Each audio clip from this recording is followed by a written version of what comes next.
ಸಮಗ್ರ ಕರ್ನಾಟಕ ಸ್ಪರ್ಧಾರ್ಥಿಗಳಿಗೆ ನಮಸ್ಕಾರ. ನಾನು ನಿಮ್ಮ ಪ್ರೀತಿಯ ಮಂಜುನಾಥ್.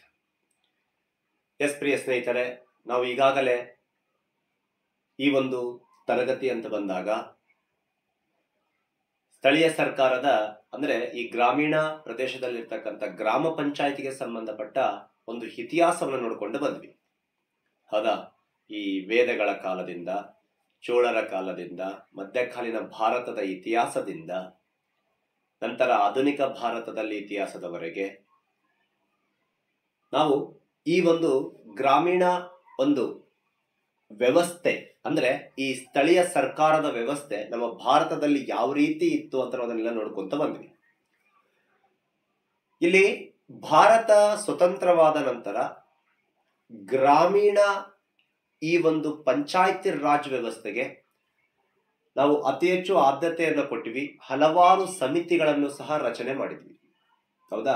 ಗ್ರಾಮೀಣಾಭಿವೃದ್ಧಿ ಸುಧಾರಣೆಗೆ ಅಂತಂದೆ ನಮ್ಮ ಭಾರತ ಸರ್ಕಾರ ಹಲವಾರು ಸಮಿತಿಗಳನ್ನು ರಚನೆ ಮಾಡಿದೆ. ಹೀಗೆ ನಮ್ಮ ಭಾರತ ಸರ್ಕಾರ ರಚನೆ ಮಾಡಿದ ಹಲವಾರು ಸಮಿತಿಗಳು ಗ್ರಾಮೀಣಾಭಿವೃದ್ಧಿಯ ಸುಧಾರಣೆಗೆ ಸಂಬಂಧಪಟ್ಟ ಸಮಿತಿಗಳನ್ನ ಈ ಒಂದು ವಿಡಿಯೋದಲ್ಲಿ ನಾವು ಇವತ್ತು ನೋಡೋಣ. ಬಹಳ ಇಂಪಾರ್ಟೆಂಟ್ ಆಗಿರುತ್ತೆ. ಇಲ್ಲಿ ಬಲವಂತರಾಯ್ ಮೆಹ್ತಾ ಸಮಿತಿ ಆಗಿರ್ಲಿ, ಅಶೋಕ್ ಮೆಹ್ತಾ ಸಮಿತಿ ಆಗಿರ್ಲಿ, ಹೌದಾ, JVK ಸಮಿತಿ ಆಗಿರ್ಲಿ, LN ಸಿಂಘ್ವಿ ಸಮಿತಿ ಆಗಿರ್ಲಿ, ಗಾಡ್ಗಿಲ್ ಸಮಿತಿ ಆಗಿರ್ಲಿ, PK ತುಂಗನ್ ಸಮಿತಿ ಆಗಿರ್ಲಿ, ಈ ರೀತಿ ಕೆಲವೊಂದು ಸಮಿತಿಗಳಿದಾವೆ. ಇವನು ನೋಡ್ಕೊಂಡು ನಂತರ ನಾವು ನಮ್ಮ ಕರ್ನಾಟಕದಲ್ಲಿ ಇರ್ತಕ್ಕಂಥ ಕೆಲವು ಸಮಿತಿಗಳನ್ನು ಸಹ ನೋಡ್ಕೊಳ್ಳೋಣ. ಈ ಎಲ್ಲಾ ಸಮಿತಿಗಳನ್ನ ಮೀರಿದ ನಂತರ ನಾವು ಗ್ರಾಮ ಪಂಚಾಯಿತಿಗೆ ಸಂವಿಧಾನಾತ್ಮಕ ಸ್ಥಾನಮಾನವನ್ನು ನೀಡಿದ್ವಿ. ಸಂವಿಧಾನದ 73ನೇ ತಿದ್ದುಪಡಿ ಮಾಡುವುದರ ಮೂಲಕ 1992ರಲ್ಲಿ ಗ್ರಾಮ ಪಂಚಾಯಿತಿಯು ಕಾಯ್ದೆ ನಮಗೆ ಪ್ರಾರಂಭಗೊಳ್ಳುತ್ತೆ. ಪ್ರಿಯ ಸ್ನೇಹಿತರೆ, ಹಾಗಾದ್ರೆ ಪ್ರತಿಯೊಂದನ್ನು ನೋಡ್ಕೊಂತ ಹೋಗೋಣ. ಸಮಿತಿಗಳು ಯಾಕೆ ನೋಡಬೇಕು ಅಂದ್ರೆ ಗ್ರಾಮೀಣಾಭಿವೃದ್ಧಿಯ ಸುಧಾರಣೆಗೆ ಸಂಬಂಧಪಟ್ಟ ಸಮಿತಿ. ಒಂದು ಸಮಿತಿ ಇನ್ನೊಂದು ಸಮಿತಿಯನ್ನು ಕಂಪೇರ್ ಮಾಡ್ಕೊಂತ ಹೋಗೋಣ. ಆ ಸಮಿತಿಯಲ್ಲಿ ಯಾವುದಕ್ಕೆ ಜಾಸ್ತಿ ಆದ್ಯತೆ ಕೊಡಲಾಗಿತ್ತು, ಯಾವುದಕ್ಕೆ ಆದ್ಯತೆ ಕೊಡಲಾಗಿರ್ಲಿಲ್ಲ. ಇನ್ನೊಂದು ಸಮಿತಿಯಲ್ಲಿ ಯಾವುದಕ್ಕೆ ಆದ್ಯತೆ ಕೊಟ್ಟರು, ಯಾವುದಕ್ಕೆ ಕೊಡಲಿಲ್ಲ. ಇದರಲ್ಲಿ ಕೊಟ್ಟ ಆದ್ಯತೆ ಅದರಲ್ಲಿ ಇರಂಗಿಲ್ಲ, ಅದರಲ್ಲಿ ಕೊಟ್ಟ ಆದ್ಯತೆ ಇದರಲ್ಲಿ ಇರಂಗಿಲ್ಲ. ಈ ರೀತಿ ಸಮಿತಿಗಳಂತ ಬಂದಾಗ ಅವರವರದೇ ಆದಂತ ಒಂದು ಶಿಫಾರಸುಗಳನ್ನು ಮಾಡುವುದರ ಮೂಲಕ ಸಮಿತಿಗಳ ರಚನೆ ಆಗಿದ್ವು. ಹೀಗೆ ನೋಡ್ಕೊಂತ ಹೋಗೋಣ. ಪ್ರಿಯ ಸ್ನೇಹಿತರೆ, ಇಲ್ಲಿ ಗ್ರಾಮೀಣಾಭಿವೃದ್ಧಿ ಸಂಸ್ಥೆಗಳು ಬೆಳವಣಿಗೆಗೆ ಕಾರಣವಾದ ಭಾರತದಲ್ಲಿ ಸಮಿತಿಗಳನ್ನು ನಾವು ನೋಡ್ಕೊಂತ ಹೋಗ್ಬೇಕಾಗುತ್ತೆ. ಪ್ರಿಯ ಸ್ನೇಹಿತರೆ, ಇಲ್ಲಿ ಪಂಚಾಯತ್ ರಾಜ್ ಪಂಚಾಯತ್ ರಾಜ್ ಅಂದ್ರೆ ಸ್ಥಳೀಯ ಸರ್ಕಾರ ಎಂದರ್ಥ. ಗ್ರಾಮೀಣ ಪಂಚಾಯತ್ ಅಂದ್ರೆ ಗ್ರಾಮ ಪ್ರದೇಶದಲ್ಲಿರ್ತಕ್ಕಂಥ ಒಂದು ಅಧಿಕಾರ ವ್ಯವಸ್ಥೆಗೆ ನಾವು ಪಂಚಾಯತ್ ರಾಜ್ ಅಂತ ಕರಿತೀವಿ. ಭಾರತದ ಗ್ರಾಮೀಣ ಅಂದ್ರೆ ಸ್ಥಳೀಯ ಸರ್ಕಾರವನ್ನು ಪಂಚಾಯತ್ ರಾಜ್ ಎಂಬ ಹೆಸರಿನಿಂದ ಕರೆಯಲಾಗುತ್ತದೆ. ಸ್ಥಳೀಯ ಸರ್ಕಾರಗಳು ಎಂಬ ವಿಷಯ ರಾಜ್ಯ ಪಟ್ಟಿಯಲ್ಲಿರುವುದರಿಂದ ಭಾರತದ ಎಲ್ಲಾ ರಾಜ್ಯಗಳು ತಮ್ಮದೇ ಆದ ಶಾಸನ ಸಭೆಗಳ ಅಧಿನಿಯಮಗಳ ಮೂಲಕ ಪಂಚಾಯತ್ ರಾಜ್ ಸಂಸ್ಥೆಗಳನ್ನು ರಚಿಸಿಕೊಂಡಿವೆ. ಈ ಪಂಚಾಯತ್ ರಾಜ್ ಅನ್ನುವಂಥದ್ದು ಸಂವಿಧಾನದಲ್ಲಿ ಒಟ್ಟು 3 ಪಟ್ಟಿಗಳು, ಕೇಂದ್ರ ಪಟ್ಟಿ, ರಾಜ್ಯ ಪಟ್ಟಿ, ಎರಡರ ನಡುವೆ ಅಧಿಕಾರ ಅಂತ ಬಂದಾಗ ಸಮವರ್ತಿ ಪಟ್ಟಿ. ಇದು ಕೇಂದ್ರ ಪಟ್ಟಿಗೆ ಇಲ್ಲ, ರಾಜ್ಯ ಪಟ್ಟಿಗೆ ಇರುವುದರಿಂದ ರಾಜ್ಯ ಸರ್ಕಾರ ಇದರ ಒಂದು ಶಾಸನಬದ್ಧ ಒಂದು ಅಧಿಕಾರವನ್ನು ಹೊಂದಿರುತ್ತೆ. ನೋಡಿ, ಈ ಶಾಸನ ಸಭೆಗಳು ಅಧಿನಿಯಮಗಳ ಮೂಲಕ ಪಂಚಾಯತ್ ರಾಜ್ ಸಂಸ್ಥೆಗಳನ್ನು ರಚಿಸಿಕೊಂಡಿವೆ. ಆದ್ದರಿಂದ ಅಂದರೆ ಪಂಚಾಯತ್ ರಾಜ್ ವ್ಯವಸ್ಥೆಗೆ ಸಂಬಂಧಿಸಿದಂತೆ ಶಾಸನಗಳನ್ನು ರಚಿಸುವ ಅಧಿಕಾರ ಯಾರಿಗಿದೆ ಅಂತಂದ್ರೆ ರಾಜ್ಯ ಸರ್ಕಾರಗಳಿಗೆ ಇದೆ.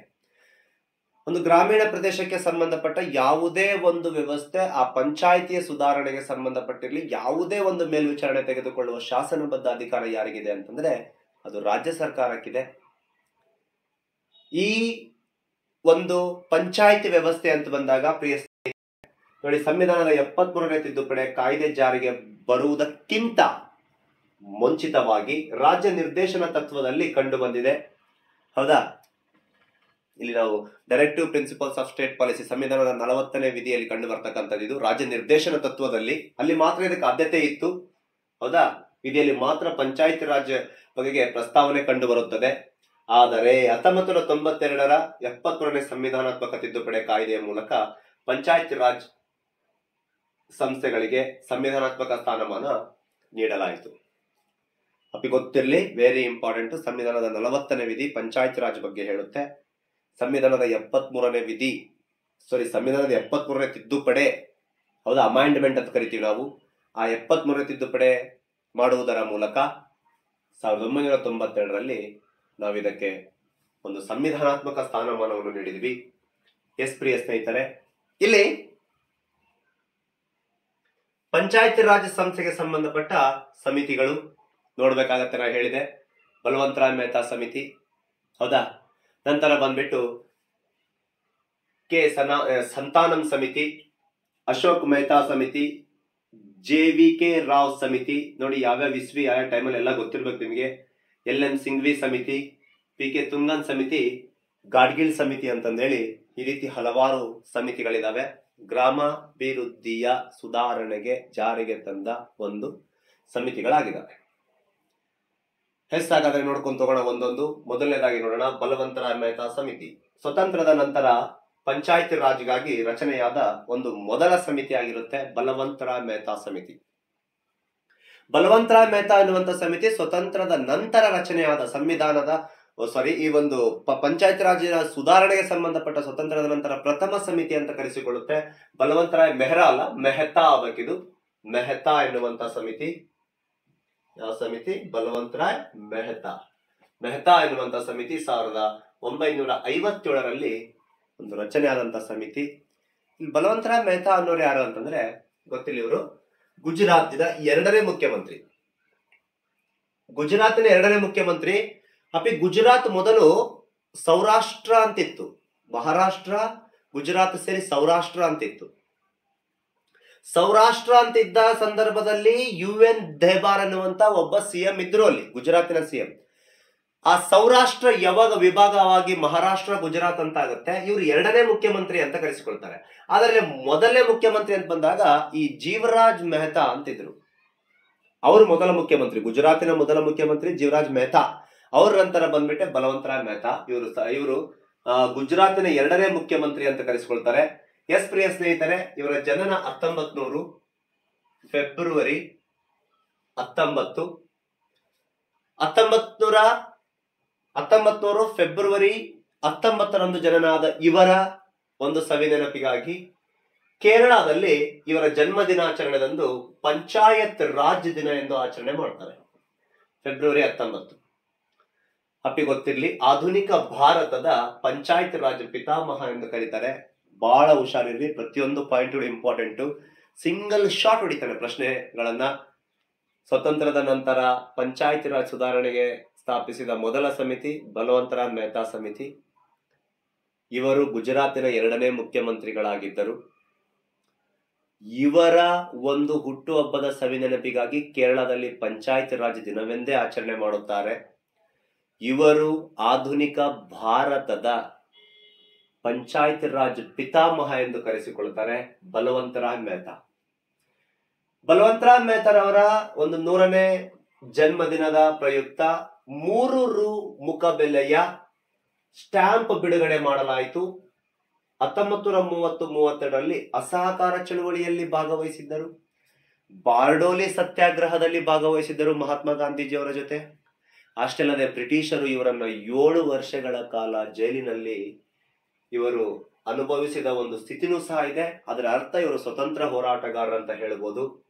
ಸಂಸತ್ತಿನ ಅಂದಾಜಿನ ಸಮಿತಿ ಚೇರ್ಮನ್ ಆಗಿ ಕಾರ್ಯನಿರ್ವಹಿಸಿದ ಒಬ್ಬ ವ್ಯಕ್ತಿ ಇವರು. 1965 ಸೆಪ್ಟೆಂಬರ್ 19ರಂದು ಬೀಚ್ ಕ್ರಾಫ್ಟ್ ತೆರಳುತ್ತಿದ್ದಾಗ ಭಾರತ ಮತ್ತು ಪಾಕಿಸ್ತಾನದ ಗಡಿಯಲ್ಲಿ ಇರಬೇಕಾದ್ರೆ ಈ ಪಾಕಿಸ್ತಾನದ ಈ ಒಂದು ಏರ್ ಕ್ರಾಫ್ಟ್ ಇವರ ಮೇಲೆ ದಾಳಿ ಮಾಡಿದ್ರು. ದಾಳಿ ಮಾಡೋದ್ರಿಂದ ಇವರು ಹಸು ನೀಗಿದ್ರು ಪ್ರಿಯ ಸ್ನೇಹಿತರೆ, ಹೌದಾ.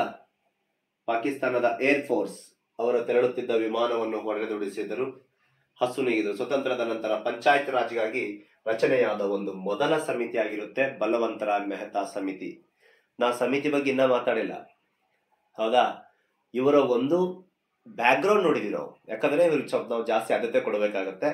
ಯಾಕಂದ್ರೆ ಸ್ವತಂತ್ರದ ನಂತರ ರಚನೆಯಾದ ಏನು ಪಂಚಾಯತ್ ರಾಜ್ ಸುಧಾರಣೆಗೆ ಪ್ರಥಮ ಸಮಿತಿ ಆದ ಕಾರಣ ಇಷ್ಟು ಇವರಿಗೆ ಆದ್ಯತೆ ಕೊಡಬೇಕಾಗತ್ತೆ. ಎಲ್ಲಿ ಹೊಡಿತಾರೆ ಗುಂಡು ಗೊತ್ತಾಗಲ್ಲ ಎಕ್ಸಾಮ್ ನಲ್ಲಿ.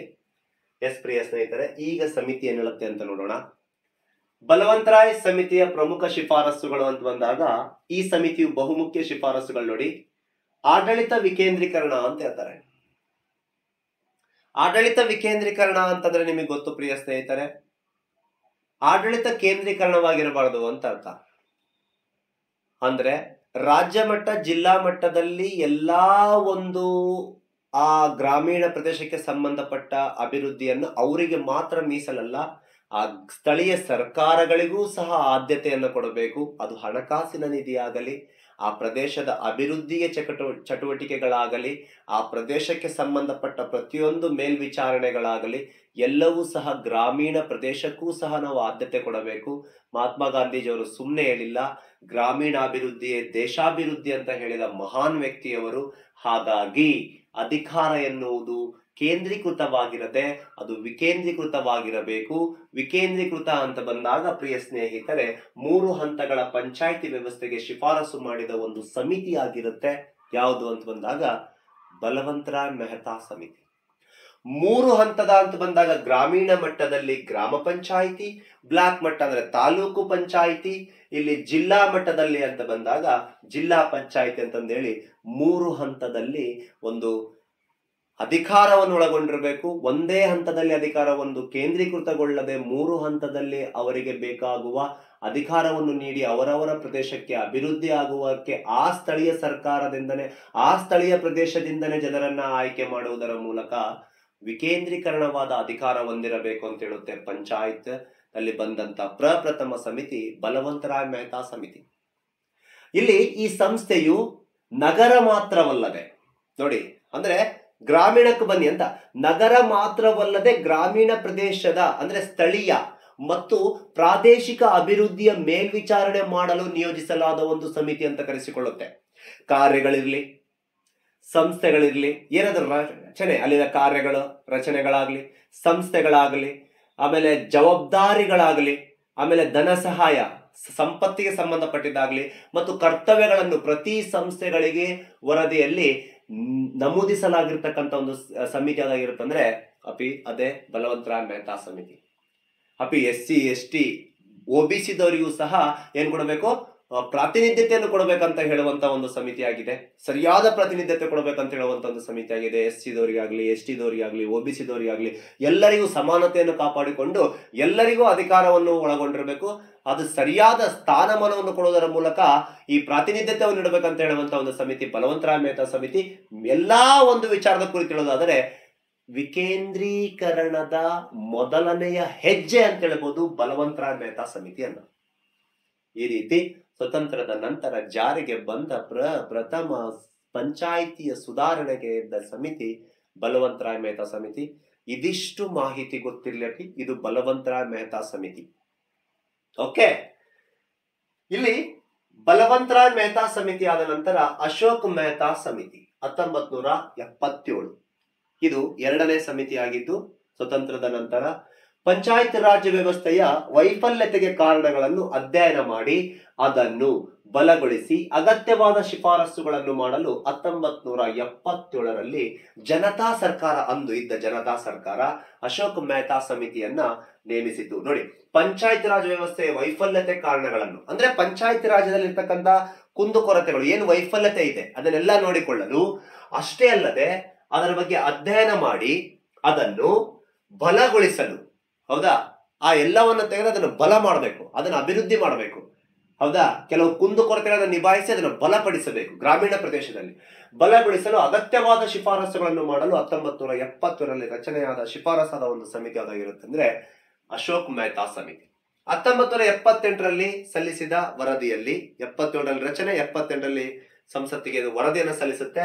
ಈ ಸಮಿತಿಯು ಪಂಚಾಯತ್ ರಾಜ್ ವ್ಯವಸ್ಥೆಯನ್ನು ಬಲಗೊಳಿಸಲು ಹಾಗೂ ಪುನಶ್ಚೇತನಗೊಳಿಸಲು 132 ಶಿಫಾರಸುಗಳನ್ನು ಮಾಡಿತು. ಅವುಗಳಲ್ಲಿ ಮುಖ್ಯವಾದವು ಯಾವುವು ಅಂತ ನೋಡೋಣ. ಹೌದಾ, ನೋಡಿ, ಪಂಚಾಯತ್ ರಾಜ್ ವ್ಯವಸ್ಥೆಯನ್ನು ಬಲಗೊಳಿಸಲು, ಅದನ್ನ ಪುನಶ್ಚೇತನಗೊಳಿಸಲು ಅಂದ್ರೆ ಈಗಾಗಲೇ ಇರ್ತಕ್ಕಂಥ ಕೆಲವು ನೀತಿ ನಿಯಮಗಳನ್ನು ಕುಂದುಕೊರತೆಗಳನ್ನು ನಿಭಾಯಿಸಿ ಪುನಶ್ಚೇತನಗೊಳಿಸಲು, ಸ್ಥಳೀಯ ಗ್ರಾಮೀಣ ಪ್ರದೇಶದ ಅಭಿವೃದ್ಧಿಗೆ ಅತಿ ಹೆಚ್ಚು ಆದ್ಯತೆಯನ್ನು ಕೊಡಲು, ಅದನ್ನು ಬಲಪಡಿಸಲು ರಚನೆಯಾದಂತಹ ಒಂದು ಸಮಿತಿ ಅಂದ್ರೆ ಅಶೋಕ್ ಮೆಹ್ತಾ ಸಮಿತಿ ಆಗಿರುತ್ತೆ. 3 ಹಂತದ ಪಂಚಾಯತ್ ರಾಜ್ ವ್ಯವಸ್ಥೆ ಬದಲಾಗಿ 2 ಹಂತದ ಪಂಚಾಯತ್ ರಾಜ್ ವ್ಯವಸ್ಥೆ ಜಾರಿಗೆ ತರುವುದು. ಬಲವಂತರಾಯ್ ಮೆಹ್ತಾ ಸಮಿತಿ 3 ಹಂತದ ಪಂಚಾಯತ್ ರಾಜ್ ವ್ಯವಸ್ಥೆಯನ್ನು ಜಾಸ್ತಿ ಏನ್ ಮಾಡಿದ್ರು, ಆದ್ಯತೆಯನ್ನು ಕೊಟ್ಟು ಇವ್ರು ಇಲ್ಲ 2 ಹಂತ ಮಧ್ಯದ ಹೋಗ್ಬಿಡುತ್ತೆ. ಜಿಲ್ಲಾ ಮಟ್ಟ ಮತ್ತು ಗ್ರಾಮೀಣ ಮಟ್ಟ ಮಾತ್ರ ಇವರು ಹೇಳ್ತಾರೆ. ಜಿಲ್ಲಾ ಮಟ್ಟದಲ್ಲಿ ಜಿಲ್ಲಾ ಪಂಚಾಯಿತಿ, ಗ್ರಾಮಗಳ ಮಟ್ಟದಲ್ಲಿ ಮಂಡಳ ಪಂಚಾಯಿತಿ, ಈ 2 ಹಂತಗಳನ್ನ ಹೇಳುವಂತ ಸಮಿತಿ ಜಿಲ್ಲಾ ಪರಿಷತ್ತನ್ನು ಕಾರ್ಯನಿರ್ವಾಹಕ ಸಂಸ್ಥೆಯನ್ನಾಗಿ ಮಾಡಿ, ನೋಡಿ, ಜಿಲ್ಲಾ ಪರಿಷತ್ತನ್ನು ಕಾರ್ಯನಿರ್ವಾಹಕ ಸಂಸ್ಥೆಯನ್ನು ಮಾಡಿ ಜಿಲ್ಲಾ ಮಟ್ಟದಲ್ಲಿ ಯೋಜನೆ ರೂಪಿಸುವ ಜವಾಬ್ದಾರಿಯನ್ನು ಅದಕ್ಕೆ ನೀಡಬೇಕು. ಹೌದಾ, ಅದಕ್ಕೆ ಜಾಸ್ತಿ ಯೋಜನೆ ರೂಪಿಸುವ ಅಧಿಕಾರ ಎಲ್ಲಿ ನೀಡಬೇಕು? ಜಿಲ್ಲಾ ಮಟ್ಟದಲ್ಲೇ ನೀಡಬೇಕು. ಪಂಚಾಯತ್ ರಾಜ್ ಚುನಾವಣೆಯ ಎಲ್ಲಾ ಹಂತಗಳಲ್ಲಿ ರಾಜಕೀಯ ಪಕ್ಷಗಳು ಭಾಗಿಯಾಗಬೇಕು. ನಂತರ ತೆರಿಗೆಯನ್ನು ಕಡ್ಡಾಯವಾಗಿ ವಿಧಿಸುವ ಅಧಿಕಾರವನ್ನು ಪಂಚಾಯತ್ ರಾಜ್ ಸಂಸ್ಥೆಗಳಿಗೆ ನೀಡಬೇಕು. ತೆರಿಗೆಯನ್ನು ಕಡ್ಡಾಯವಾಗಿ ನೀಡುವ ಅಧಿಕಾರ ಅಂದ್ರೆ ಪಂಚಾಯತ್ ರಾಜ್ ಅಂದ್ರೆ ಸ್ಥಳೀಯ ಸರ್ಕಾರಕ್ಕೆ ಜಾಸ್ತಿ ಕೊಡಬೇಕು. ಯಾಕಂದ್ರೆ ಅಲ್ಲಿಂದ ಬರ್ತಕ್ಕಂಥ ಎಲ್ಲಾ ತೆರಿಗೆ ಸ್ಥಳೀಯ ಪ್ರದೇಶದಲ್ಲಿ ಅವರಿಗೆ ಆ ತೆರಿಗೆಯನ್ನು ಕೊಟ್ಟಾಗ ಅದನ್ನು ಬಳಸ್ಕೊಂಡು ಅವ್ರು ಏನ್ ಮಾಡಬಹುದು ಅಂತಂದ್ರೆ ಇದರಿಂದ ತಮ್ಮದೇ ಆದ ಹಣಕಾಸು ಸಂಪನ್ಮೂಲವನ್ನು ಹೊಂದಲು ಸಾಧ್ಯವಾಗುತ್ತದೆ.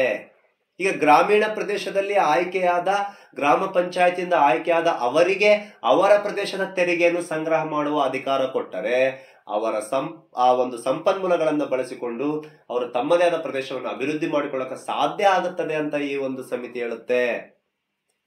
ಇಲ್ಲಿ ಕೇಳಿ, ಒಂದು ಜಿಲ್ಲಾ ನಿಯೋಗ ಹಾಗೂ ಶಾಸಕರ ಸಮಿತಿಗಳು ಆರ್ಥಿಕವಾಗಿ ಮತ್ತು ಸಾಮಾಜಿಕವಾಗಿ ಅತ್ಯಂತ ದುರ್ಬಲ ವರ್ಗಗಳ ಅಭಿವೃದ್ಧಿಗೆ ನೀಡಲಾಗಿರುವ ಹಣವನ್ನು ಆ ಉದ್ದೇಶಕ್ಕಾಗಿ ವೆಚ್ಚ ಮಾಡಲಾಗಿದೆಯೇ ಅಥವಾ ಇಲ್ಲವೇ ಎಂಬ ಸೋಷಿಯಲ್ ಆಡಿಟ್ ಮಾಡುವುದು. ಅಂದ್ರೆ ಒಂದು ಜಿಲ್ಲಾ ನಿಯೋಗಿ ಹಾಗೂ ಶಾಸಕರ ಸಮಿತಿಗಳು ಆರ್ಥಿಕವಾಗಿ ಸಾಮಾಜಿಕವಾಗಿ ಅತ್ಯಂತ ದುರ್ಬಲ ಇದ್ದಾರೇನು, ದುರ್ಬಲ ವರ್ಗದ ಅಭಿವೃದ್ಧಿಗೆ ನೀಡಲಾಗಿರುವ ಹಣವನ್ನು ಆ ಉದ್ದೇಶಕ್ಕಾಗಿ ವೆಚ್ಚ ಮಾಡಲಾಗ್ತಿದೆಯೋ ಅಥವಾ ಇಲ್ಲವೇ ಎಂಬ ಸೋಷಿಯಲ್ ಆಡಿಟ್ ಮಾಡಬೇಕು ಅಂತಂದೇಳಿ ಈ ಒಂದು ಸಮಿತಿ ಹೇಳುತ್ತೆ. ಯಾವುದು ಅಂತ ಬಂದಾಗ ಅಶೋಕ್ ಮೆಹ್ತಾ ಸಮಿತಿ. ಅಷ್ಟೇ ಅಲ್ಲ ದುರ್ಬಲ ವರ್ಗದ ಆಧಾರದ ಮೇಲೆ ಸ್ಥಾನಗಳನ್ನು ಮೀಸಲಾತಿ ನೀಡಬೇಕು. ಮಹಿಳೆಯರಿಗೆ 2 ಸೀಟ್ಗಳು ಕಡ್ಡಾಯವಾಗಿಡಬೇಕು. SC ST ಗಳಿಗೂ ಸಹ ಇವರು ಏನೊಂದು ಕೊಡಬೇಕಂತ ಹೇಳ್ತಾರೆ ಅಂತಂದ್ರೆ ಮೀಸಲಾತಿಯನ್ನು ಕೊಡಬೇಕು. ಪಂಚಾಯತ್ ರಾಜ್ ಸಂಸ್ಥೆಯಲ್ಲಿ ಮೀಸಲಾತಿಯನ್ನು ನೀಡಬೇಕು.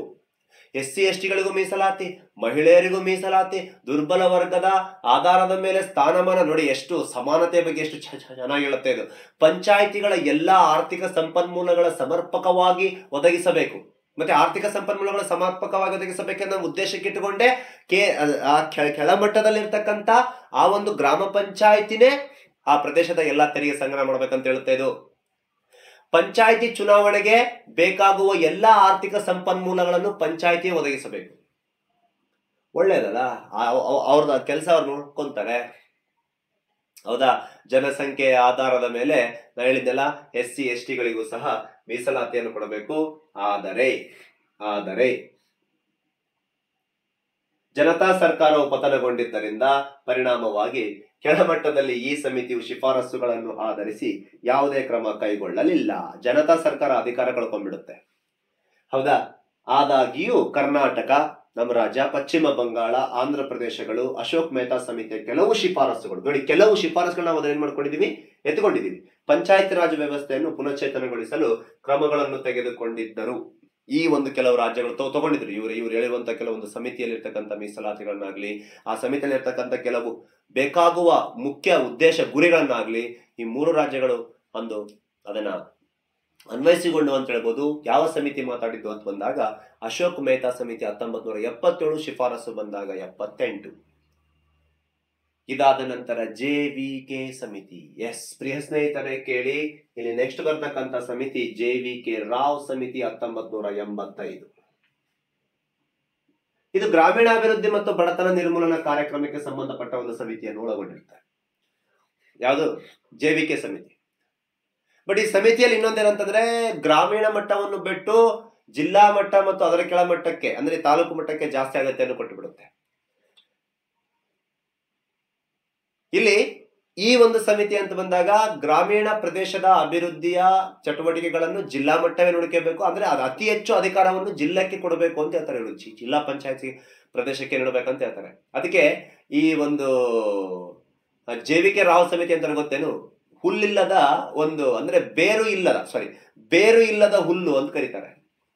ಅಂದ್ರೆ ಬೇರು ಅಂತ ಬಂದಾಗ ಗ್ರಾಮೀಣ, ಆ ಹುಲ್ಲು ಬೆಳ್ಕೊಂಡಿದೆ. ಗ್ರಾಮೀಣಾಭಿವೃದ್ಧಿಯೇ ದೇಶಾಭಿವೃದ್ಧಿ.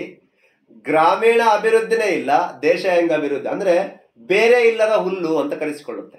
ಅಂದ್ರೆ ಅವ್ರು ಜಾಸ್ತಿ ಬೇರಿಗೆ ಆದ್ಯತೆ ಕೊಟ್ಟಿಲ್ಲ ಅಂತ ಅರ್ಥ. ಅಂದ್ರೆ ಕೆಳಮಟ್ಟದ ಸರ್ಕಾರಕ್ಕೆ ಅಧಿಕಾರ ಜಾಸ್ತಿ ಕೊಟ್ಟಿಲ್ಲ ಈ ಸಮಿತಿಯಲ್ಲಿ. ಅಲ್ಲಿ ಬಲವಂತರಾಯ್ ಮೆಹ್ತಾ ಸಮಿತಿ ಹೇಳುತ್ತೆ 3 ಹಂತದಲ್ಲಿ ಅಧಿಕಾರವಿರಬೇಕು, ಸಂಪತ್ತು ವಿಕೇಂದ್ರೀಕರಣ, ಅಧಿಕಾರ ವಿಕೇಂದ್ರೀಕರಣ, ಎಲ್ಲವೂ ವಿಕೇಂದ್ರೀಕರಣ ಆಗಿರುತ್ತೆ ಅಂತ ಹೇಳಿದ್ರು.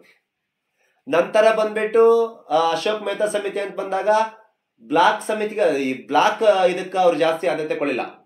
ಬ್ಲಾಕ್ ಮಟ್ಟದ ಪಂಚಾಯತಿ ಜಾಸ್ತಿ ಅಂದ್ರೆ ತಾಲೂಕು ಮಟ್ಟದ ಪಂಚಾಯತಿ ಆದ್ಯತೆ ಕೊಡಲಿಲ್ಲ. ಅವ್ರೇನ್ ಹೇಳಿದ್ರು ಜಿಲ್ಲಾ ಮತ್ತು ಗ್ರಾಮೀಣ ಅಂತ ಹೇಳಿದ್ರು.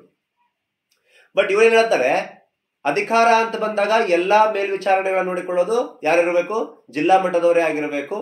ಅವರಿಂದನೇ ಕೆಳಮಟ್ಟದಕ್ಕೆ ಸಂಬಂಧಪಟ್ಟ ಎಲ್ಲಾ ಅಧಿಕಾರ ನಡೀತಿರ್ಬೇಕಂತ ಹೇಳ್ತಾರೆ. ಹಾಗಾಗಿ ಬೇರು ಇಲ್ಲದ ಹುಲ್ಲು ಅಂತಾನೆ ಕರೀತಾರೆ ಈ ಒಂದು ಸಮಿತಿ. ನೋಡೋಣ ಅದು ಯಾಕೆ ಹಂಗೆ ಕರೀತಾರೆ ಅಂತಂದೇಳಿ. ಗ್ರಾಮೀಣಾಭಿವೃದ್ಧಿ ಮತ್ತು ಬಡತನ ನಿರ್ಮೂಲನಾ ಕಾರ್ಯಕ್ರಮಗಳ ಸಂಬಂಧಿಸಿದ ಸಮಿತಿ. ಇವ್ರು ಹೇಳ್ತಾರೆ ಗ್ರಾಮೀಣಾಭಿವೃದ್ಧಿ ಬಡತನ ನಿರ್ಮೂಲನಕ್ಕೆ ಸಂಬಂಧಪಟ್ಟದ್ದು 1985ರಲ್ಲಿ ಯೋಜನಾ ಆಯೋಗವು JVK ರಾವ್ ಸಮಿತಿಯಲ್ಲಿ ನೇಮಿಸಿತು. ಅಭಿವೃದ್ಧಿ ಪ್ರಕ್ರಿಯೆಯನ್ನು ಕ್ರಮೇಣವಾಗಿದೆ. ಅಪಿ ಯೋಜನಾ ಆಯೋಗ, ಇಂದು ನೀತಿ ಆಯೋಗ ಆಗಿದೆಯಲ್ಲ, ಅಂದು ಯೋಜನಾ ಆಯೋಗ ಅಧಿಕಾರಶಾಹೀಕರಣಗೊಂಡಿದೆ. ಅಂದ್ರೆ ಅಭಿವೃದ್ಧಿ ಪ್ರಕ್ರಿಯೆಯು ಕ್ರಮೇಣವಾಗಿ ಅಧಿಕಾರಶಾಹಿಗೊಂಡಿದೆ ಮತ್ತು ಪಂಚಾಯತ್ ರಾಜ್ ಸಂಸ್ಥೆಯಿಂದ ವಿಮುಖವಾಗಿದೆ ಎಂಬ ತೀರ್ಮಾನಕ್ಕೆ ಸಮಿತಿ ಬಂದಿತು. ಇಂತಹ ಅಭಿವೃದ್ಧಿ, ಆಡಳಿತ, ಅಧಿಕಾರಶಾಹೀಕರಣವು ಪ್ರಜಾಪ್ರಭುತ್ವಕ್ಕೆ ವಿರುದ್ಧವಾಗಿದ್ದು ಪಂಚಾಯತ್ ರಾಜ್ ಸಂಸ್ಥೆಗಳನ್ನು ದುರ್ಬಲಗೊಳಿಸಿದೆ. ಆದ್ದರಿಂದ ಈ ಸಮಿತಿಯು ಪಂಚಾಯತ್ ರಾಜ್ ವ್ಯವಸ್ಥೆಯನ್ನು ಬಲಗೊಳಿಸಲು ಹಾಗೂ ಪುನಶ್ಚೇತನಗೊಳಿಸಲು ಕೆಳಗಿನ ಶಿಫಾರಸುಗಳನ್ನು ಅಂತ ಹೇಳುತ್ತೆ. ಬಲಗೊಳಿಸಲು ಇದು ಮಾಡೋದಂತಂದೇಳಿ ಇಲ್ಲಿ ಏನ್ ಹೇಳುತ್ತೆ ಅಂತ ಬಂದಾಗ, ಅಶೋಕ್ ಮೆಹ್ತಾ JVK ಸಮಿತಿ ಅಂತ ಬಂದಾಗ ಪ್ರಜಾಸತ್ತಾತ್ಮಕ ವಿಕೇಂದ್ರೀಕರಣವನ್ನು ಯೋಜನೆಯಲ್ಲಿ ಜಿಲ್ಲಾ ಮಟ್ಟದ ಸಂಸ್ಥೆಯಾದ ಜಿಲ್ಲಾ ಪರಿಷತ್ ಪಾತ್ರವನ್ನು ವಹಿಸಬೇಕು. ನೋಡಿ, ಜಿಲ್ಲಾ ಮಟ್ಟದ ಸಂಸ್ಥೆ ಅದೇ ಪಾತ್ರ ವಹಿಸಬೇಕು. ಅಷ್ಟೇ ಅಲ್ಲದೆ ಆ ಮಟ್ಟದಲ್ಲಿ ನಿರ್ವಹಿಸಬಹುದಾದ ಎಲ್ಲಾ ಅಭಿವೃದ್ಧಿ ಕಾರ್ಯಕ್ರಮಗಳನ್ನು ನಿರ್ವಹಿಸಬೇಕು.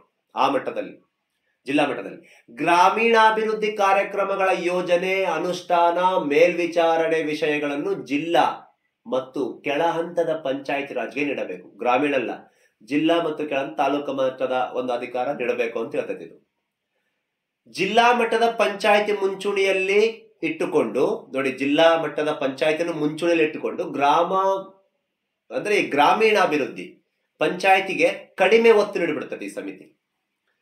ಗ್ರಾಮ ಪಂಚಾಯತಿಗೆ ಒತ್ತು ಕಡಿಮೆ ಅಂದ್ರೆ ಜಿಲ್ಲಾ ಪಂಚಾಯತಿಗೆ ಜಾಸ್ತಿ ಅದನ್ನು ಮುಂಚೂಣಿಯಲ್ಲಿ ಇಟ್ಟುಕೊಂಡು ಗ್ರಾಮ ಪಂಚಾಯತಿಗೆ ಕಡಿಮೆ ಒತ್ತು ನೀಡಿದ ಗ್ರಾಮೀಣಾಭಿವೃದ್ಧಿಗೆ ಅಂತ ಬಂದಾಗ ಗ್ರಾಮೀಣಕ್ಕೆ ಬೇಕಾಗುವ ಅಧಿಕಾರಕ್ಕೆ ಕಡಿಮೆ ಒತ್ತು ನೀಡಿದ ಒಂದು ಸಮಿತಿ ಇದು. ಇದು ಬಡತನ ನಿರ್ಮೂಲನೆ, ಗ್ರಾಮೀಣಾಭಿವೃದ್ಧಿ ಶಿಫಾರಸು ಮಾಡಿದೆ, ಬಟ್ ವಿನಃ ಗ್ರಾಮಕ್ಕೆ ಜಾಸ್ತಿ ಆದ್ಯತೆ ಕೊಡಲಿಲ್ಲ. ನೋಡಿ, ಹೇಳ್ತದೆ ನೋಡಿ, ಪ್ರಜಾಸತ್ತಾತ್ಮಕ ವಿಕೇಂದ್ರೀಕರಣ ವ್ಯವಸ್ಥೆಯಲ್ಲಿ ಜಿಲ್ಲಾ ಪರಿಷತ್ ಅತ್ಯಂತ ಪ್ರಮುಖ ಪಾತ್ರ ವಹಿಸಿದೆ. ನೋಡಿ, ಪ್ರಜಾಸತ್ತಾತ್ಮಕ ವಿಕೇಂದ್ರೀಕರಣದಲ್ಲಿ ಜಿಲ್ಲಾ ಪರಿಷತ್ ಅತ್ಯಂತ ಪ್ರಮುಖ ಪಾತ್ರ ಇದೆ. ಜಿಲ್ಲೆಗಳು ಯೋಜನೆ ಮತ್ತು ಅಭಿವೃದ್ಧಿಗೆ ಸೂಕ್ತ ಘಟಕವಾಗಿದ್ದು ಎಲ್ಲಾ ಅಭಿವೃದ್ಧಿ ಚಟುವಟಿಕೆಯನ್ನು ಜಿಲ್ಲಾ ಪರಿಷತ್ ಜಿಲ್ಲಾ ಮಟ್ಟದಲ್ಲೇ ನಿರ್ವಹಿಸಬೇಕು. ನೋಡಿ, ಇಲ್ಲಿ ಗ್ರಾಮೀಣಕ್ಕೆ ಜಾಸ್ತಿ ಆದ್ಯತೆ ಕೊಡಲಿಲ್ಲ ಇವರು. ಜಿಲ್ಲಾ ಮಟ್ಟದ ಮತ್ತು ಕೆಳಮಟ್ಟದ ಪಂಚಾಯತಿಗಳ ರಾಜ್ಯ ಸಂಸ್ಥೆಗಳು ಗ್ರಾಮೀಣಾಭಿವೃದ್ಧಿ ಕಾರ್ಯಕ್ರಮಗಳನ್ನು ಯೋಜನೆ, ಅನುಷ್ಠಾನ, ಮೇಲ್ವಿಚಾರಣೆ ಸಂಬಂಧಪಟ್ಟಂತೆ ಪ್ರಮುಖ ಪಾತ್ರ ನೀಡಬೇಕು. ಹೌದಾ? ರಾಜ್ಯ ಮಟ್ಟದ ಕೆಲವು ಯೋಜನಾ ಕಾರ್ಯಗಳನ್ನು ಜಿಲ್ಲಾ ಮಟ್ಟದ ಯೋಜನಾ ಘಟಕಕ್ಕೆ ವರ್ಗಾಯಿಸಬೇಕು. ರಾಜ್ಯ ಮಟ್ಟದ ಕೆಲವು ಯೋಜನಾ ಕಾರ್ಯಗಳಂತ ಬಂದಾಗ ರಾಜ್ಯ ಸರ್ಕಾರದ ಕೆಲವು ಯೋಜನೆಗಳನ್ನ ಜಿಲ್ಲಾ ಮಟ್ಟಕ್ಕೆ ಒದಗಿಸ್ಬೇಕಂತ ಹೇಳ್ತಾರೆ. ಪರಿಣಾಮಕಾರಿ ಜಿಲ್ಲಾ ಯೋಜನೆ ದೃಷ್ಟಿಯಿಂದ ಇದು ಬಹುಮುಖ್ಯವಾಗಿದೆ. ಇವ್ರು ಜಾಸ್ತಿ ಆದ್ಯತೆ ಕೊಟ್ಟಿದ್ದೆ ಜಿಲ್ಲಾ ಮಟ್ಟಕ್ಕೆ. ಹೌದಾ? ಗ್ರಾಮೀಣ ಮಟ್ಟಕ್ಕೆ ಅಂದ್ರೆ ಗ್ರಾಮೀಣದ ಅಭಿವೃದ್ಧಿ ಅವ್ರ ಕೈಯಾಗಿರ್ಲಿ ಅಂತ ಹೇಳ್ತಾರೆ ಅವರು. ಜಿಲ್ಲಾ ಅಂದ್ರೆ ಕೇಂದ್ರೀಕೃತವಾಗಿರ್ಲಿ ಅಂತ ಹೇಳ್ತಾರೆ ಅವರು. ಇವರೇ ನಿಭಾಯಿಸ್ಲಿ ಎಲ್ಲ ಕೆಳಮಟ್ಟದ ಸರ್ಕಾರದ ಎಲ್ಲ ನೀತಿ ನಿಯಮಗಳನ್ನ ಅಂತ ಹೇಳ್ತಾರೆ ಇವರು. ಜಿಲ್ಲಾಭಿವೃದ್ಧಿ ಆಯುಕ್ತರ ಹುದ್ದೆಯನ್ನು ಸೃಷ್ಟಿಸಬೇಕು. ಇವರು ಜಿಲ್ಲಾ ಪರಿಷತ್ ಮುಖ್ಯ ಕಾರ್ಯನಿರ್ವಹಣಾಧಿಕಾರಿ ಆಗಿರ್ತಾರೆ, ಕಾರ್ಯನಿರ್ವಹಿಸಬೇಕು ಹಾಗೂ ಜಿಲ್ಲಾ ಮಟ್ಟದ ಅಭಿವೃದ್ಧಿ ಕಾರ್ಯವನ್ನು ನಿರಂತರವಾಗಿ ಎಲ್ಲಾ ಇಲಾಖೆ ವ್ಯವಹಾರಗಳನ್ನು ನೋಡಿಕೊಳ್ಳಬೇಕು ಅಂತ ಹೇಳ್ತಾರೆ. ಪ್ರಿಯ ಸ್ನೇಹಿತರೆ, ಅಂದ್ರೆ ಜಿಲ್ಲೆಗೆ ಜಾಸ್ತಿ ಆದ್ಯತೆಯನ್ನು ಕೊಟ್ಟಿದ್ದು ಪಂಚಾಯತ್ ರಾಜ್ ಸಂಸ್ಥೆಗಳಿಗೆ ನಿಯತಕಾಲಿಕವಾಗಿ ಚುನಾವಣೆ ನಡೆಸಬೇಕಂತ ಹೇಳ್ತಾರೆ. ನಡೆಯುತ್ತೆ ಪ್ರತಿ 5 ವರ್ಷಗಳಿಗೊಮ್ಮೆ. ಹೀಗೆ ಈ ಸಮಿತಿಯು ಸ್ಥಳೀಯ ಯೋಜನೆ ಮತ್ತು ಅಭಿವೃದ್ಧಿ ಕಾರ್ಯಗಳಲ್ಲಿ ಪಂಚಾಯತ್ ರಾಜ್ ಸಂಸ್ಥೆಗಳಿಗೆ ಪ್ರಮುಖ ಪಾತ್ರ ನೀಡಿತು. ಈ ದೆಸೆಯಲ್ಲಿ JVK ರಾವ್ ಸಮಿತಿ ವರದಿಯನ್ನು ಬ್ಲಾಕ್ ಮಟ್ಟದ ಯೋಜನೆಗೆ ಸಂಬಂಧಿಸಿದ ದಂತವಾಲ್ ಸಮಿತಿ ವರದಿ ಹಾಗೂ ಜಿಲ್ಲಾ ಯೋಜನೆಗೆ ಸಂಬಂಧಿಸಿದ ಹನುಮಂತರಾವ್ ಸಮಿತಿ ವರದಿಗಳಿಗೆ ಭಿನ್ನವಾದಂತಹ ಒಂದು ಸಮಿತಿಯಾಗಿರುತ್ತೆ. ಪ್ರಾಥಮಿಕ ವಿಕೇಂದ್ರೀಕರಣ ಯೋಜನಾ ಕಾರ್ಯವು ಜಿಲ್ಲಾ ಮಟ್ಟದ ನಡೆಯಬೇಕು ಎಂಬ ಸಲಹೆ ಎರಡು ಸಮಿತಿಗಳು ನೀಡಿವೆ. ಅಂದ್ರೆ ಪ್ರತಿಯೊಂದು ಯೋಜನಾ ಕಾರ್ಯಕ್ರಮಗಳು ಏನೇ ಆಗಲಿ ಅದು ಜಿಲ್ಲಾ ಮಟ್ಟದಲ್ಲಿ ನಡೀಬೇಕು ಅಂತಂದೇಳಿ ಹೇಳುವಂತ ಸಮಿತಿಗಳಾಗಿರ್ತವೆ. ಈ ರೀತಿ ಹೇಳುವಂತ ಒಂದು ಸಮಿತಿ ಇದು JVK ರಾವ್ ಸಮಿತಿ. ಅದಕ್ಕೆ ಹೇಳ್ತಾರೆ ಈ ಸಮಿತಿಯನ್ನ ಏನು ಬೇರೆ ಇಲ್ಲದ ಹುಲ್ಲು ಅಂತ ಹೇಳಲಾದಂತ ಒಂದು ಸಮಿತಿಯಾಗಿತ್ತು. JVK ಎನ್ನುವಂತ ಸಮಿತಿ ಜಿಲ್ಲಾ ಮಟ್ಟದಲ್ಲಿ ಅತಿ ಹೆಚ್ಚು ಆದ್ಯತೆಯನ್ನು ಕೊಟ್ಟಿದ್ದು, ಪ್ರತಿಯೊಂದು ಯೋಜನೆಗಳಾಗ್ಲಿ ಪ್ರತಿಯೊಂದು ಕಾರ್ಯರೂಪಗಳಾಗ್ಲಿ ಎಲ್ಲವೂ ಸಹ ಜಿಲ್ಲಾ ಮಟ್ಟಕ್ಕೆ ಅತಿ ಹೆಚ್ಚು ಆದ್ಯತೆ ಕೊಡ್ತು. ಜಿಲ್ಲಾ ಮಟ್ಟದಿಂದನೇ ಗ್ರಾಮೀಣ ಅಭಿವೃದ್ಧಿ ಕಾರ್ಯಕ್ರಮ ಚಟುವಟಿಕೆಗಳು ನಡೀಬೇಕಂತ ಹೇಳಿದ ಸಮಿತಿ JVK ಸಮಿತಿ. ರಾಜ್ಯ ಸರ್ಕಾರಕ್ಕೆ ಸಂಬಂಧಪಟ್ಟ ಕೆಲವು ಏನಾದರೂ ಕ್ರಮಗಳಿದ್ರೆ ಅದು ಜಿಲ್ಲಾ ಅಂದ್ರೆ ಈ ಯೋಜನಾ ಕ್ರಮಗಳಿದ್ರೆ ಅದು ಜಿಲ್ಲಾ ಮಟ್ಟಕ್ಕೆ ವಹಿಸಬೇಕಂತನೂ ಸಹ ಹೇಳಿದಂತ ಒಂದು ಸಮಿತಿ ಆಗಿದೆ JVK ಸಮಿತಿ. ನೆಕ್ಸ್ಟ್ ಬರ್ತಕ್ಕಂಥ ಸಮಿತಿ LM ಸಿಂಘ್ವಿ ಸಮಿತಿ 1986. ನೋಡಿ, ಫಸ್ಟ್ ನೋಡಿದ ಸಮಿತಿ ಬಲವಂತರಾಯ್ ಮೆಹ್ತಾ ಸಮಿತಿ, ಅದಾದ ನಂತರ ಅಶೋಕ್ ಮೆಹ್ತಾ ಸಮಿತಿ, ಅದಾದ ನಂತರ JVK ಸಮಿತಿ, ಪ್ರೆಸೆಂಟ್ LM ಸಿಂಘ್ವಿ ಸಮಿತಿ ನೋಡೋಣ ಪ್ರಿಯ ಸ್ನೇಹಿತರೆ. ಇಲ್ಲಿ ರಾಜೀವ್ ಗಾಂಧಿ ನೇತೃತ್ವದ ಸರ್ಕಾರವು ಅಂದ್ರೆ ಕಾಂಗ್ರೆಸ್ ಸರ್ಕಾರವು 1980 LM ಸಿಂಘ್ವಿ ಸಮಿತಿ ಅಧ್ಯಕ್ಷತೆ ಪ್ರಜಾಪ್ರಭುತ್ವ ಮತ್ತು ಅಭಿವೃದ್ಧಿಗಾಗಿ ಪಂಚಾಯತ್ ರಾಜ್ ಸಂಸ್ಥೆಗಳು ಹೌದಾ ಸಮಿತಿಯನ್ನು ನೇಮಿಸಿತು. ಈ ಶಿಫಾರಸುಗಳನ್ನು ಮಾಡಿತು. ಇಲ್ಲಿ ಕೇಳಿ, ಸಿಂಘ್ವಿ ಸಮಿತಿ. ಇಲ್ಲಿ ಸಿಂಘ್ವಿ ಸಮಿತಿ ಅಂತ ಬಂದಾಗ ಈ ಪಂಚಾಯತಿ ವ್ಯವಸ್ಥೆಗಳ ಸಂವಿಧಾನಾತ್ಮಕ ಸ್ಥಾನಮಾನ ನೀಡಬೇಕಂತ ಹೇಳಿದ ಮೊದಲ ಸಮಿತಿ. ಸಂವಿಧಾನಾತ್ಮಕ ಸ್ಥಾನಮಾನವನ್ನು ನೀಡಬೇಕು ಅಂತ ಹೇಳಿದಂತ ಒಂದು ಸಮಿತಿ ಮತ್ತು ಅದಕ್ಕೆ ಮಾನ್ಯತೆ ನೀಡಬೇಕು ಅಂತ ಹೇಳಿದಂತ ಒಂದು ಸಮಿತಿ ಆಗೈತೆ. ಇದು ಸ್ಥಳೀಯ ಸರ್ಕಾರ ಆರ್ಥಿಕ ಸ್ವಾಯತ್ತತೆಯನ್ನು ಒದಗಿಸುವ ಯೋಜನೆಯನ್ನು ಒಳಗೊಂಡಿರ್ತಕ್ಕಂಥ ಸಮಿತಿ ಆಗಿದೆ. ಯಾವುದು ಅಂತ ಬಂದಾಗ LM ಸಿಂಘ್ವಿ ಸಮಿತಿ. ಪಂಚಾಯತ್ ರಾಜ್ ಸಂಸ್ಥೆಗಳಿಗೆ ಸಂವಿಧಾನಾತ್ಮಕ ಸ್ಥಾನಮಾನ ರಕ್ಷಣೆ ನೀಡಬೇಕು ಅಂತ ಹೇಳುವಂತ ಒಂದು ಸಮಿತಿ. ಈ ಉದ್ದೇಶದಿಂದ ಭಾರತ ಸಂವಿಧಾನಕ್ಕೆ ಒಂದು ಹೊಸ ಅಧ್ಯಾಯವನ್ನು ಸೇರಿಸಬೇಕು. ನೋಡಿ, ನಮ್ಮ ಭಾರತ ಸಂವಿಧಾನದ ಒಂದು ಹೊಸ ಅಧ್ಯಾಯ ಸೇರಿಸಬೇಕು. ಇದೆ ಅಲ್ಲ ಪ್ರೆಸೆಂಟ್, ಹೌದಾ?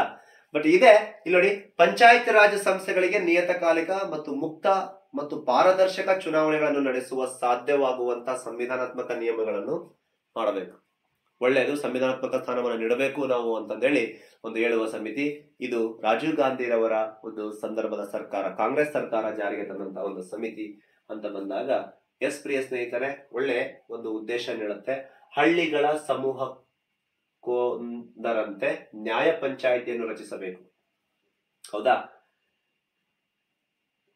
ಪ್ರತ್ಯಕ್ಷ ಪ್ರಜಾಪ್ರಭುತ್ವ ಪ್ರಕ್ರಿಯೆವಾಗಿರುವ ಗ್ರಾಮ ಸಭೆಗೆ ಹೆಚ್ಚಿನ ಮಹತ್ವ ನೀಡಬೇಕು. ನೋಡಿ, ಗ್ರಾಮ ಸಭೆಗೆ ಇವರು ಹೆಚ್ಚಿನ ಮಹತ್ವ ನೀಡಬೇಕು. ಅವರು ಜಿಲ್ಲಾ ಪರಿಷತ್ ಹೇಳಿದ್ರು, ಜಿಲ್ಲಾ ಮಟ್ಟಕ್ಕೆ ಇವರು ಗ್ರಾಮ ಪ್ರದೇಶಕ್ಕೆ ಹೆಚ್ಚಿನ ಅಧಿಕಾರ ನೀಡಬೇಕು, ಸಂವಿಧಾನಾತ್ಮಕ ಸ್ಥಾನಮಾನವನ್ನು ನೀಡಬೇಕು, ಅಲ್ಲಿ ಪಾರದರ್ಶಕವಾಗಿ ಚುನಾವಣೆ ನಡೀಬೇಕು. ಹೌದಾ? ಗ್ರಾಮ ಪಂಚಾಯತಿಗಳು ಹೆಚ್ಚಿನ ಹಣಕಾಸು ಸಂಪನ್ಮೂಲವನ್ನು ಹೊಂದಿರಬೇಕು. ಹೌದು, ಹೊಂದಿರಬೇಕು. ಅವಾಗ ಸಂಪತ್ತು ವಿಕೇಂದ್ರೀಕರಣಗೊಳ್ಳುತ್ತೆ. ಅಷ್ಟೇ ಅಲ್ಲದೆ ಪಂಚಾಯತಿ ಸಂಸ್ಥೆಗಳ ಚುನಾವಣೆ, ವಿಸರ್ಜನೆ ಹಾಗೂ ಕಾರ್ಯನಿರ್ವಹಣೆ ಸಂಬಂಧಿಸಿದ ವಾದಗಳನ್ನು ಇತ್ಯರ್ಥಪಡಿಸಲು ನ್ಯಾಯಾಧಿಕರಣವನ್ನು ಸ್ಥಾಪನೆ ಮಾಡಬೇಕು. ಪಂಚಾಯತಿಗೆ ಸಂಬಂಧಪಟ್ಟ ಎಲ್ಲಾ ಇತ್ಯರ್ಥಗಳನ್ನು ನೋಡಿಕೊಳ್ಳಲು, ಆ ಪಂಚಾಯತಿಗೆ ಸಂಬಂಧ ಕಾರ್ಯನಿರ್ವಹಣೆಯನ್ನು ನೋಡಿಕೊಳ್ಳಲು, ಎಲ್ಲಕ್ಕೆ ಒಂದು ಇತ್ಯರ್ಥಪಡಿಸಲು ನ್ಯಾಯಾಧಿಕರಣವನ್ನು ನೇಮಕ ಮಾಡಬೇಕು ಅಂತ ಹೇಳುವಂತ ಒಂದು ಸಮಿತಿ ಯಾವ್ದಾಗಿರುತ್ತೆ ಅಂತಂದ್ರೆ ಅದೇ ಪ್ರಮುಖವಾದ ಸಮಿತಿ. ಯಾವುದು? ಇದು ಬಂದ್ಬಿಟ್ಟು ಸಿಂಘ್ವಿ, LM ಸಿಂಘ್ವಿ ಸಮಿತಿ. 64ನೇ ತಿದ್ದುಪಡಿ ಮಸೂದೆ. ಸಿಂಘ್ವಿ ಸಮಿತಿಯು ಶಿಫಾರಸುಗಳಿಗೆ ಮತ್ತೆ ಸಂವಿಧಾನಾತ್ಮಕ ಸ್ಥಾನಮಾನ ಹೇಳಿದ್ರಲ್ಲ, ಶಿಫಾರಸಿಗೆ ಪ್ರಕ್ರಿಯೆಯಾಗಿ ಪಂಚಾಯತ್ ರಾಜ್ ಸಂಸ್ಥೆಯನ್ನು ಸಂವಿಧಾನದ ಬದ್ಧಗೊಳಿಸುವುದರ ಮೂಲಕ ಅವುಗಳನ್ನು ಬಲಪಡಿಸಲು ಜುಲೈ 1979ರಲ್ಲಿ ಲೋಕಸಭೆಯಲ್ಲಿ 64ನೇ ಸಂವಿಧಾನ ತಿದ್ದುಪಡಿ ಮಸೂದೆಯನ್ನು ಮಂಡಿಸಲಾಯಿತು. ತಿದ್ದುಪಡಿ ಮಸೂದೆಗೆ ಲೋಕಸಭೆ ಅನುಮೋದನೆ ದೊರೆಯುತ್ತದೆ, ಆದರೆ ರಾಜ್ಯಸಭೆಯಲ್ಲಿ ಅನುಮೋದನೆ ದೊರೆಯುವುದಿಲ್ಲ.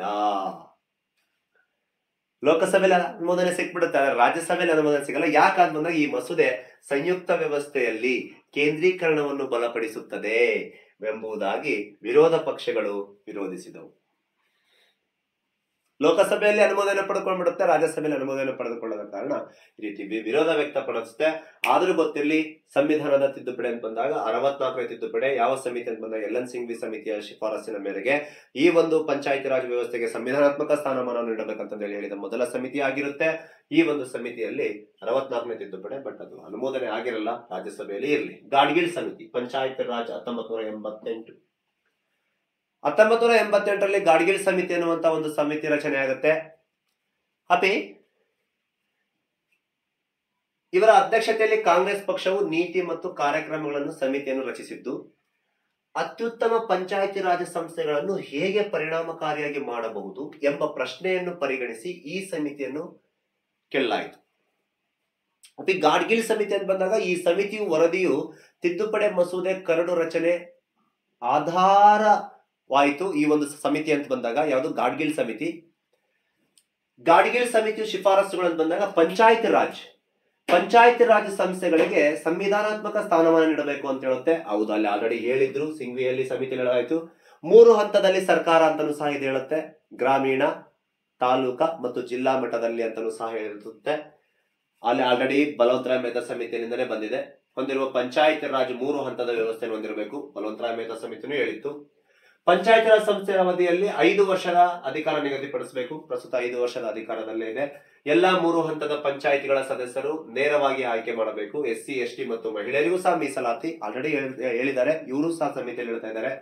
ಸಾಮಾಜಿಕ ಆರ್ಥಿಕ ಅಭಿವೃದ್ಧಿಗಾಗಿ ಯೋಜನೆಗಳನ್ನು ಸಿದ್ಧಪಡಿಸುವ ಮತ್ತು ಅನುಷ್ಠಾನಗೊಳಿಸುವ ಜವಾಬ್ದಾರಿಯನ್ನು ಪಂಚಾಯತ್ ರಾಜ್ ಸಂಸ್ಥೆಗಳು ಹೊಂದಿರಬೇಕು. ನೋಡಿ, ಸಾಮಾಜಿಕ ಆರ್ಥಿಕ ಅಭಿವೃದ್ಧಿಗಾಗಿ ಯೋಜನೆಗಳನ್ನು ಸಿದ್ಧಪಡಿಸುವ ಅಂದ್ರೆ ಇವ್ರು ಏನ್ ಹೇಳ್ತಾರೆ ಅಂತಂದ್ರೆ ಗ್ರಾಮೀಣಕ್ಕೂ ಜಾಸ್ತಿ ಆದ್ಯತೆಯನ್ನು ಕೊಟ್ಟಿದ್ದಾರೆ. ಪಂಚಾಯತ್ ರಾಜ್ ಸಂಸ್ಥೆಯನ್ನು ಹೊಂದಿರಬೇಕು ಎಲ್ಲಾ ಜವಾಬ್ದಾರಿ. ಈ ಉದ್ದೇಶಕ್ಕಾಗಿ ಸಂವಿಧಾನದಲ್ಲಿ ವಿಷಯಗಳ ಪಟ್ಟಿಯಲ್ಲಿ ನಿರ್ದಿಷ್ಟಪಡಿಸಬೇಕು ಅಂತಂದೇಳಿ ಹೇಳುವಂತ ಒಂದು ಸಮಿತಿ ಆಗಿರುತ್ತೆ. ಯಾವ ಸಮಿತಿ? ಗಾಡ್ಗಿಲ್ ಸಮಿತಿ. ಅವರು ಹಿಂದೆ ಹೇಳಿದ ಕೆಲವು ಸಮಿತಿಗಳನ್ನೇ ಎತ್ಕೊಂಡ್ ಬಂದಿದ್ದಾರೆ. ಹೌದಾ? ಇದು ಗ್ರಾಮ ಪಂಚಾಯತಿ ಸಂಸ್ಥೆಗಳಿಗೆ ಹೆಚ್ಚು ಪರಿಣಾಮಕಾರಿಯಾಗಿ ಕ್ರಮವನ್ನು ಒದಗಿಸುತ್ತಿದೆ. ಹಾಗಾಗಿ ಅವರಿಗೆ ಎಲ್ಲಾ ಜವಾಬ್ದಾರಿಯನ್ನು ಕೊಡಬೇಕಂತ ಹೇಳುವಂತ ಸಮಿತಿ ಆಗಿದೆ. ಪಂಚಾಯತಿ ವ್ಯವಸ್ಥೆ ಸಂವಿಧಾನಾತ್ಮಕ ಸ್ಥಾನಮಾನ ನೀಡ್ರಿ ಅಂತ ಹೇಳ್ತಾ ಇದೆ. ಅಷ್ಟೇ ಅಲ್ಲದೆ ಈ ಒಂದು ಏನಪ್ಪಾ ಅಂತ ಬಂದಾಗ ಇದೇನು ಗ್ರಾಮ ಪಂಚಾಯತಿಗೆ ಅಂತ ಬಂದಾಗ ನೋಡಿ, ಇಲ್ಲಿ ಏನಪ್ಪಾ ಅಂತ ಬಂದಾಗ ಈ SC ST ಮಹಿಳೆಯರಿಗೂ ಸಹ ಇವರು ಮೀಸಲಾತಿ. ಹೌದಾ? 5 ವರ್ಷದ ಅಧಿಕಾರ ಹೊಂದಿರಬೇಕು, ನೇರವಾಗಿ ಆಯ್ಕೆ ಆಗಬೇಕು ಅಂತಂದೇಳಿ ಹೇಳುವ ಸಮಿತಿ ಯಾವ್ದಾಗಿರುತ್ತೆ? ಗಾಡ್ಗಿಲ್ ಸಮಿತಿ ಆಗಿದೆ. 1 ನಿಮಿಷ ಪ್ರಿಯ ಸ್ನೇಹಿತರೆ, ಸ್ವಲ್ಪ ನೀರು ಕುಡಿಯೋಣ.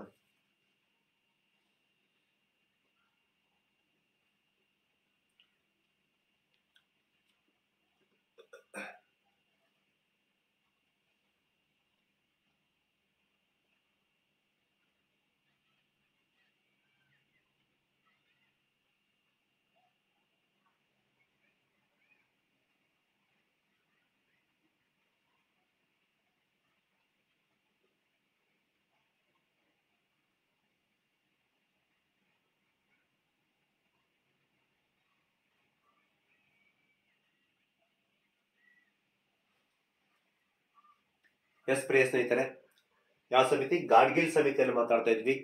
ಸಂವಿಧಾನಾತ್ಮಕ ಸ್ಥಾನಮಾನ ಹೇಳ್ತಾ ಇದೆ. ಗ್ರಾಮೀಣ ಮಟ್ಟದಲ್ಲಿ, ಬ್ಲಾಕ್ ಮಟ್ಟದಲ್ಲಿ ಮತ್ತು ರಾಜ್ಯ ಮಟ್ಟದಲ್ಲಿ ಜಿಲ್ಲಾ ಮಟ್ಟದಲ್ಲಿ ಸಹ 3 ಹಂತದ ಸರ್ಕಾರವನ್ನು ಒಳಗೊಂಡಿರಬೇಕು. ಅಂದ್ರೆ ವಿಕೇಂದ್ರೀಕರಣದ ಅಧಿಕಾರ ಹೊಂದಿರಬೇಕಂತ ಹೇಳುತ್ತೆ. ಪಂಚಾಯತ್ ರಾಜ್ ಸಂಸ್ಥೆಗಳಿಗೆ 5 ವರ್ಷದಲ್ಲಿ ಏನಪ್ಪಾ ಅಂತಂದ್ರೆ ಈ ಒಂದು ಅಧಿಕಾರಾವಧಿ ಹೊಂದಿರುತ್ತೆ. ಮತ್ತೆ ಮರು ಎಲೆಕ್ಷನ್ ಆಗಬೇಕು, ನೇರವಾಗಿ ಆಯ್ಕೆ ಆಗ್ಬೇಕಂತ ಹೇಳುತ್ತೆ. SC ST ಮಹಿಳೆಯರಿಗೂ ಮೀಸಲಾತಿಯನ್ನು ಕೊಡುವಂತ ಒಂದು ಸಮಿತಿಯಾಗಿದೆ. ಅಷ್ಟೇ ಅಲ್ಲ, ರಾಜ್ಯ ಹಣಕಾಸು ಆಯೋಗ ರಚನೆ ಆಗ್ಬೇಕು. ಯಾಕೆ ರಾಜ್ಯ ಹಣಕಾಸು ಆಯೋಗ ರಚನೆ ಆಗ್ಬೇಕಂತಂದ್ರೆ ಇದಕ್ಕೆ ಮೂಲ ಕಾರಣ ಏನಪ್ಪ ಅಂದ್ರೆ ಪಂಚಾಯತಿಗೆ ನಿರ್ವಹಣೆ ಅಂದ್ರೆ ಪಂಚಾಯತಿ ನಿಧಿ ವಿತರಣೆಗೆ ಮೇಲ್ವಿಚಾರಣೆ ನೋಡಿಕೊಳ್ಳುವ ಒಂದು ಸಂಸ್ಥೆ ಇದು. ರಾಜ್ಯ ಹಣಕಾಸು ಆಯೋಗ ರಚನೆ ಆಗ್ಬೇಕಂತ ಹೇಳ್ತಾರೆ. ಅಷ್ಟೇ ರಾಜ್ಯ ಚುನಾವಣಾ ಆಯೋಗ ರಚನೆ ಆಗ್ಬೇಕಂತ ಹೇಳ್ತಾರೆ. ಯಾಕಂದ್ರೆ ಕಾರಣ ಪಂಚಾಯತಿಗೆ ಚುನಾವಣೆ ನಿರ್ವಹಣೆ ಮತ್ತು ಮೇಲ್ವಿಚಾರಣೆ ನೋಡಿಕೊಳ್ಳಬೇಕು. ನೋಡಿ, ರಾಜ್ಯ ಹಣಕಾಸು ಆಯೋಗ ರಚನೆ, ರಾಜ್ಯ ಚುನಾವಣಾ ಆಯೋಗ ರಚನೆ ಆಗ್ಬೇಕಂತ ಹೇಳುವಂತ ಒಂದು ಸಮಿತಿ ಯಾವ್ದಾಗಿರ್ತದೆ? ಗಾಡ್ಗಿಲ್ ಸಮಿತಿ. ಈ ರೀತಿ ಕೆಲವೊಂದು ಶಿಫಾರಸುಗಳನ್ನು ಮಾಡಿದ ಸಮಿತಿ ಅಂತಿದೆ. ನೆಕ್ಸ್ಟ್ ಬಂದ್ಬಿಟ್ಟು PK ತುಂಗನ್ ಸಮಿತಿ 1989. ಇವರು ಅಷ್ಟೇ ಸಂವಿಧಾನಾತ್ಮಕ ಸ್ಥಾನಮಾನ ಕೊಡಿ, 3 ಹಂತದ ಒಂದು ಏನಪ್ಪಾ ಅಂದ್ರೆ ಮೂರು ಹಂತದಲ್ಲಿ ಒಂದು ಆಡಳಿತ ರಚನೆ ಆಗ್ಬೇಕು ಅಂತ ಹೇಳ್ತಾರೆ. 5 ವರ್ಷದ ಅಧಿಕಾರ, ಮಹಿಳೆಯರು, SC ST OBC ಎಲ್ಲರಿಗೆ ಮೀಸಲಾತಿ, ಹಣಕಾಸು ವಿಕೇಂದ್ರೀಕರಣಗೊಂಡಿರಬೇಕು ಅಂತ ಹೇಳ್ತಾರೆ. ಹೌದಾ? ಆಮೇಲೆ ಈ ಒಂದು ಜಿಲ್ಲಾಧಿಕಾರಿಗಳು ಜಿಲ್ಲಾ ವರದಿಗೆ ಒಂದು ವರ್ಧಿಸಲು ಈ CEO ಅನ್ನು ರಚನೆ ಮಾಡ್ಬೇಕಂತ ಹೇಳ್ತಾರೆ. ಚೀಫ್ ಎಕ್ಸಿಕ್ಯೂಟಿವ್ ಆಫೀಸರ್ ಇರ್ಬೇಕಂತ ಹೇಳುವಂತ ಒಂದು ಸಮಿತಿ. ಅದು 1989ರಲ್ಲಿ PK ತುಂಗನ್ ಸಮಿತಿಯು ಸ್ಥಳೀಯ ಆಡಳಿತ ಸಂಸ್ಥೆಗಳಿಗೆ ಸಂವಿಧಾನಾತ್ಮಕ ಮಾನ್ಯತೆ ಶಿಫಾರಸು ಮಾಡಿದ್ರು. ನೋಡಿ, ಇವರು ಸಂವಿಧಾನಕ ಮಾನ್ಯತೆ ಶಿಫಾರಸು ಮಾಡಿದ್ರು, ಗಾಡ್ಗಿಲ್ ರವರು ಮಾಡಿದ್ರು, LM ಸಿಂಘ್ವಿ ರವರು ಮಾಡಿದ್ರು. ಹೌದಾ? ಇಲ್ಲಿ PK ಅಂದ್ರೆ ಪ್ರೇಮಕೊಂಡ ತುಂಗನ್ ಸಮಿತಿ ಅಂತ ಅರ್ಥ. ಹೌದಾ? ಸ್ಥಳೀಯ ಸರ್ಕಾರ ಸಂಸ್ಥೆಗಳಿಗೆ ನಿಯತಕಾಲಿಕ ಚುನಾವಣೆಗಳು ಒದಗಿಸುವ ಸಂವಿಧಾನಾತ್ಮಕ ತಿದ್ದುಪಡಿ ಮತ್ತು ಹಣದ ಜೊತೆಗೆ ಅವುಗಳಿಗೆ ಸೂಕ್ತವಾದ ಕಾರ್ಯಗಳನ್ನು ಸೇರಿಸಲು ಶಿಫಾರಸು ಮಾಡಿತು. ಎಲ್ಲ ಒಟ್ಟು ಸ್ಥಳೀಯ ಸರ್ಕಾರಕ್ಕೆ ಅತಿ ಹೆಚ್ಚು ಆದ್ಯತೆಯನ್ನು ಕೊಡುತ್ತದೆ ಅಂತ ಹೇಳಿದ್ರೆ, ಅಂದ್ರೆ ಈ ಸಮಿತಿಯು ಕೆಲವು ಪ್ರಮುಖ ಅಂಶಗಳು ಮತ್ತೊಮ್ಮೆ ಒತ್ತಿ ಹೇಳುತ್ತೆ. ಅಂದ್ರೆ ಹಿಂದೆ ನಡೆದಂತೆ ಈ ಒಂದು LN ಸಿಂಘ್ವಿ ಸಮಿತಿ, ಗಾಡ್ಗಿಲ್ ಸಮಿತಿ ಒಂದು ಕೆಲವೊಂದು ಒತ್ತಿ ಹೇಳುವಂತದ್ದಾಗಿರುತ್ತೆ. ಒಟ್ಟಾರೆ ಹೇಳೋದಾದ್ರೆ ಸಂವಿಧಾನಾತ್ಮಕ ಸ್ಥಾನಮಾನವನ್ನು ಕೊಡ್ರಿ ಅಂತ ಹೇಳುವಂತ ಒಂದು ಸಮಿತಿ ಆಗಿರುತ್ತು. ಹೌದಾ? ಯಾವುದು? PK ತುಂಗನ್ ಸಮಿತಿ. ಈ ರೀತಿಯ ನಾವು ಇಷ್ಟೊತ್ತು ನೋಡಿದ ಸಮಿತಿಗಳಲ್ಲಿ ಮೊದಲನೇದು ಯಾವುದು? ಬಲವಂತರಾಯ್ ಮೆಹ್ತಾ ಸಮಿತಿ, ಅದಾದ್ಮೇಲೆ ಅಶೋಕ್ ಮೆಹ್ತಾ ಸಮಿತಿ, ಅದಾದ್ಮೇಲೆ JVK ಸಮಿತಿ, LN ಸಿಂಘ್ವಿ ಸಮಿತಿ, ಗಾಡ್ಗಿಲ್ ಸಮಿತಿ, PK ತುಂಗನ್ ಸಮಿತಿ ಅಂತ ಹೇಳಿ ನಾವು ಸಮಿತಿಗಳು ನೋಡಿದ್ವಿ. ಇದು ಪಂಚಾಯತ್ ರಾಜ್ ವ್ಯವಸ್ಥೆ ಸುಧಾರಣೆಗೆ ಸಂಬಂಧಪಟ್ಟ ಸ್ವತಂತ್ರದ ನಂತರ ಬಂದಂತಹ ಕೆಲವು ಸಮಿತಿಗಳು. ಎಲ್ಲಾ ಸಮಿತಿಗಳನ್ನು ಇಟ್ಟುಕೊಂಡೇ ನಾವು ನೆಕ್ಸ್ಟ್ ನೋಡಿ ಇಷ್ಟು ಹಂತದ ಸಮಿತಿಗಳನ್ನು ಮುಗಿಸಿಕೊಂಡು ಲಾಸ್ಟಿಗೆ ನಾವು ಸಂವಿಧಾನಾತ್ಮಕ ಸ್ಥಾನಮಾನವನ್ನು ನೀಡ್ತೀವಿ. ಅದೇ ಸಂವಿಧಾನಾತ್ಮಕ ಸ್ಥಾನಮಾನ ಅಂತ ಬಂದಾಗ ನಿಮಗೆ ಗೊತ್ತು ಪ್ರಿಯ ಸ್ನೇಹಿತರೆ, 1992